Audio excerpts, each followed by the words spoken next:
Nosaltres, per exemple, els memorialistes, no ens agrada ni gens ni mica el concepte guerra civil. Una guerra civil implica el concepte de dir que n'hi havia dos bàndols, que la convivència era impossible, esclafits de violència constants i permanent van provocar una inestabilitat de la Segona República que no n'hi havia més opció que alçar-se contra aquella legalitat republicana, perquè estaven els dos bàndols enfrontats i això ja sí que implica un concepte de guerra civil.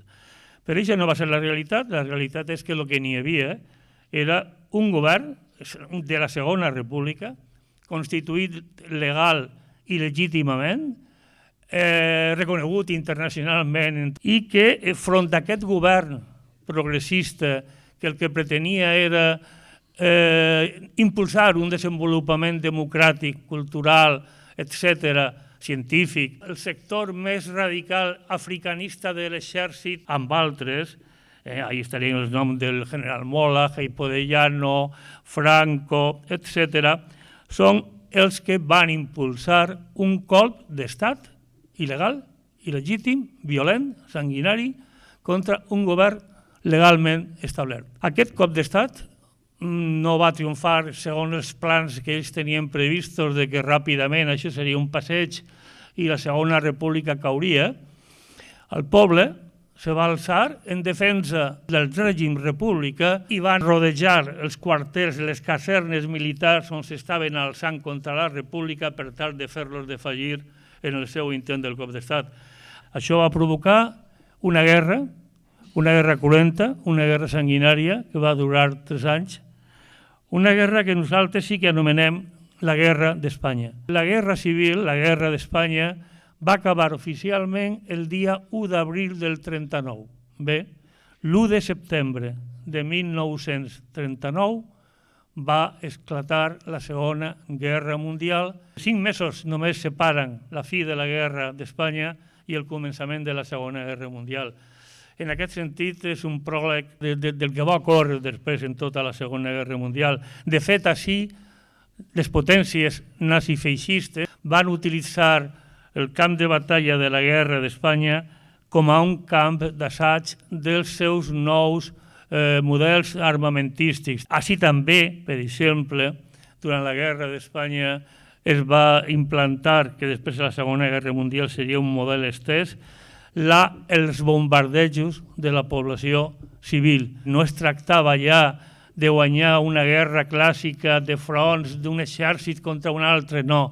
Aquí del que es tractava per part dels colpistes era l'alçament contra la Segona República i sembrar el terror i el pànic en la població. I parlem, per tant, de la violència, la repressió franquista en temps de pau, com a una eina sistèmica i sistemàtica de govern per tal de mantenir-se en el poder i implantar la llei del silenci, l'oblit i la por. La guerra d'ella acaba l'1 d'abril del 39, doncs el 3 d'abril, 2 dies després, a Paterna ja van assassinar 21 republicans, torno a dir, 2 dies després d'acabada la guerra, ja en temps de pau. La repressió assassina de la dictadura va continuar i va ser l'últim assassinat a Paterna al novembre ja del 56 contra una població civil sotmesa i indefensa. Aquests crims, d'acord amb el dret internacional, s'anomenen crims de lesa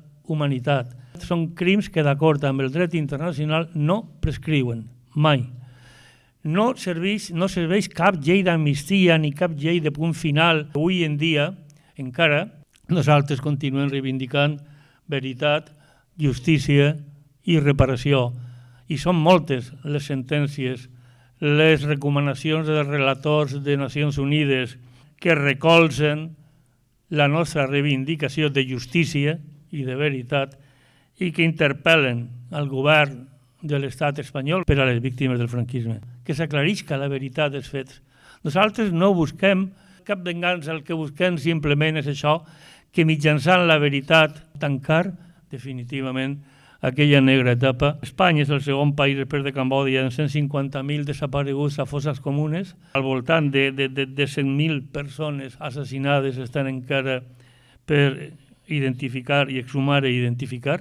també avui en dia les fonts historiogràfiques han tret a la llum més al voltant de 300 camps de concentració, de treball, de presos polítics que la dictadura va posar a treballar en benefici de qui? Els pantanos de Franco, per una banda, eren projectes ja elaborats per la Segona República, i el que va fer Franco va ser utilitzant la mà d'obra esclava dels presos polítics contractats, entre cometes, per les empreses del règim que es beneficiaren y se enriquecieron. Cuando mi padre es detenido, en agosto de 1940, su padre y su madre están ya en prisión. Uno de sus hermanos ha muerto en combate y el otro, también militar republicano, ha conseguido huir a Francia. Mi padre y su hermano pequeño han quedado al cuidado de su abuela, una mujer de 83 años, que clama una y otra vez pidiendo la libertad y clemencia de su nieto y ofreciéndose en garantías. Esa clemencia nunca llegó. Mi madre era estudiante de bachiller, era militante de las Juventudes Socialistas Unificadas. Cuando salió de prisión fue desterrada a más de 300 kilómetros de Madrid y fue cuando se trasladó a Valencia. Te desterraban del lugar donde tenías familia, donde tenías amigos, donde tenías tu casa y donde te podían prestar algo de cobijo. Me habló de su detención en mayo de 1939, de su traslado a la Dirección General de Policía Urbana, que era uno de los centros de tortura, y me contó su ingreso en la cárcel de Ventas. Me relató muchas veces, llorando, los sentimientos de dolor, desesperación, de miedo, de impotencia que le asaltaron aquella terrible madrugada del 5 de agosto de 1939, en la que fueron fusilados 56 de sus compañeros y compañeras, entre ellos 13 mujeres, 7 de ellas menores como ella, un hecho que ha pasado a la historia como las 13 rosas. Me detalló la última conversación que mantuvo con su amiga Virtudes, era su compañera, eran vecinas, vivían juntas, militaban juntas, se divertían juntas. Virtudes le dijo que tenía que dar testimonio de lo vivido, de tanto horror. Le dijo que si las cosas vividas no se cuentan, es como si no hubieran sucedido. Y es algo que mi madre hizo muy honestamente hasta que murió. Y es algo que me honra poder seguir haciendo, porque creo que es un deber moral el contar estas cosas tan terribles que sucedieron en este país. Otros miembros de mi familia combatieron en la guerra como oficiales del Ejército Republicano.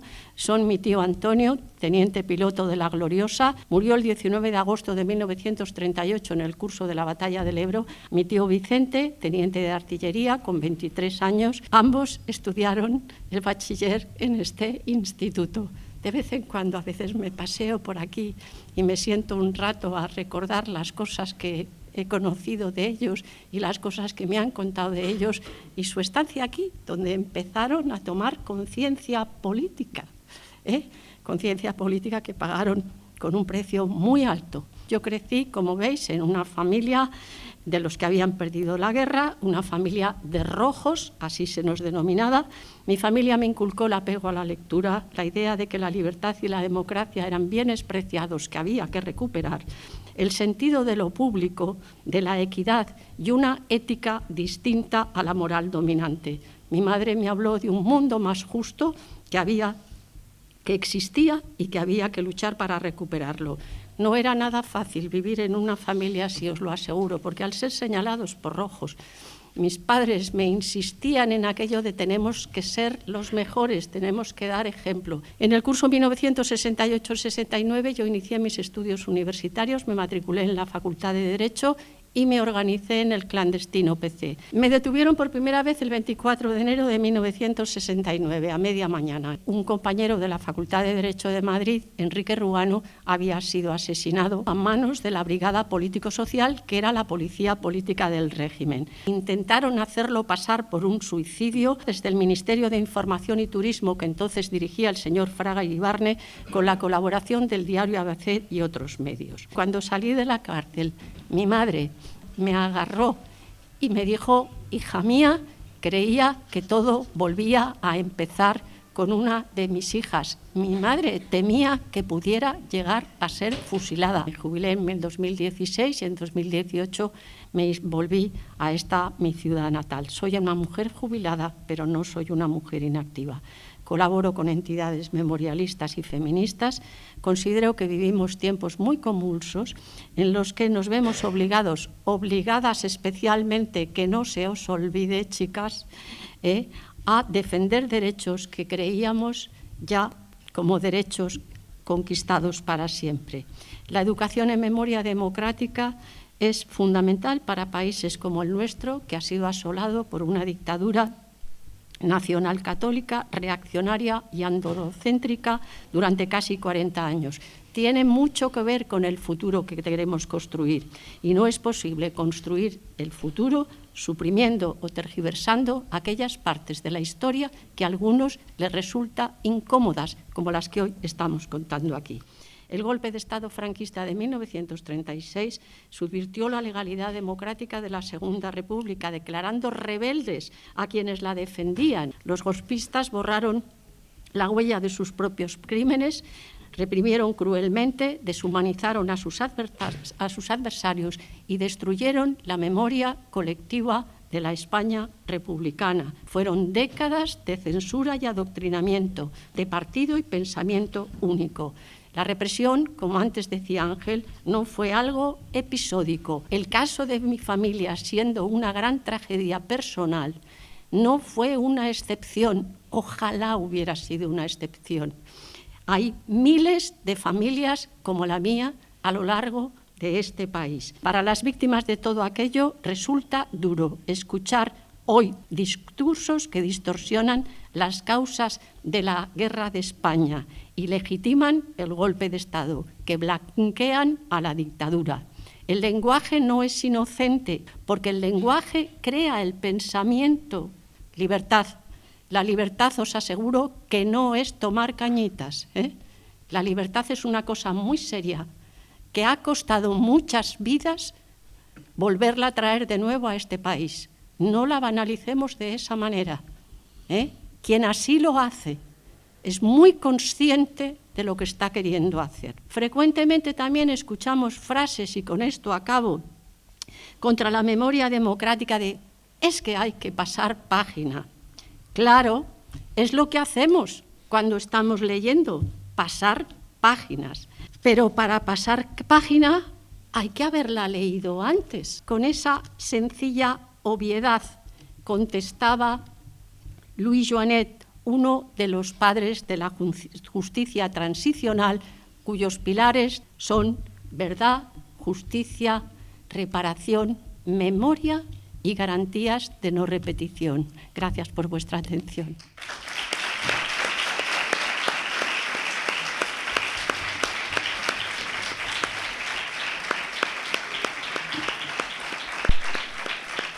Has comentado que tu madre te habló de que se puede llegar a un mundo más justo. ¿En qué consiste ese mundo más justo? Yo creo que en este país disfrutamos de libertades, disfrutamos de una democracia imperfecta, como lo son todas, pero os aseguro que vivir en dictadura es no algo imperfecto, es imposible. Y os estoy absolutamente convencida que ninguno de vosotros y vosotras lo podríais soportar. La situación que vivíamos las mujeres bajo la dictadura, si hay un tiempito, si queréis os la comento, pero es que no teníamos la condición de personas, teníamos una relación de dependencia del varón continua, del padre, del hermano, del marido. Era brutal, es que no podíamos ni abrir ni una cuenta corriente en un banco. A mí me parece una burrada que ahora mismo los ultras estén haciendo una bandera de que se expulse de este país a personas que vienen huyendo de guerras, de la miseria, del terror, de dictaduras, porque está sembrado el mundo de todo esto. Hay que desterrar la intolerancia,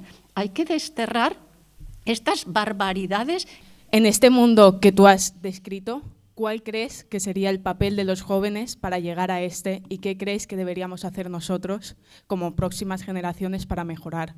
Yo creo simplemente que tenéis que ser personas honestas, que tenéis que formaros lo mejor posible, que tenéis y tendréis que pelear, porque este mundo no es justo, por todas y cada una de aquellas cosas que queráis lograr. Creo que hay que pelear por la memoria democrática, por el feminismo, contra la guerra. Creo que hay que defender los derechos humanos, contra esos dictadorzuelos disfrazados de demócratas. No se puede entender una sociedad más justa, una sociedad libre, sin la defensa de los derechos humanos. Sin derechos humanos no puede haber ni libertad ni democracia.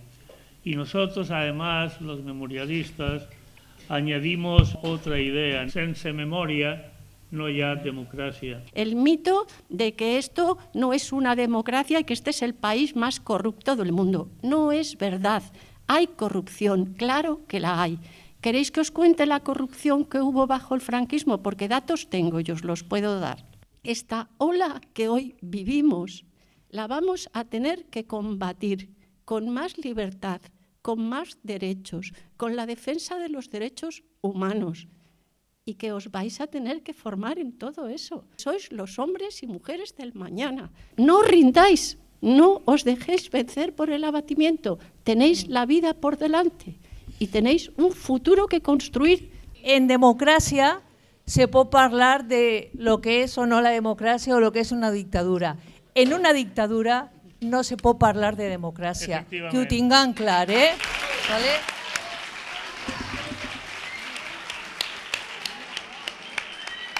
Me trobo que l'única manera de poder front a determinat argumentari que ve per les xarxes socials o ve per altres mitjans que no siga el mitjan acadèmic és en el testimoni directe de les víctimes, dels que han viscut el franquisme. Jo els he vist molt atents, els he trobat en algun moment que s'han emocionat i han participat en qüestions molt interessants, com per exemple han fet preguntes de què poden fer els joves per a evitar que torni a passar o per què alguns joves consideren que la dictadura de Franco no era tan dolenta, és a dir, temes que realment les preocupa. I xerrades com aquestes ajuda a formar una opinió més real de lo que va ser aquella etapa. Hoy en día hay muchos adolescentes y jóvenes que tienen una opinión bastante cerrada respecto a la libertad y los derechos que heredan de sus padres o de su falta de lectura. Y creo que este tipo de charlas sobre cómo se ha vivido la época del franquismo, que ha sido tan violenta y tan dura, creo que hace que estos pensamientos de en el franquismo se vivía mejor, que dicen muchos adolescentes hoy en día, lo rebate bastante, porque al escuchar a una persona frente a frente hablando en primera persona sobre esta situación, te hace repensar lo que estás opinando, ¿sabes? Vinc d'una família que li dona molta importància a la memòria històrica i s'han cerciorat de que jo sàpiga la història i a partir dels fets històrics reals jo em formarà una opinió. No?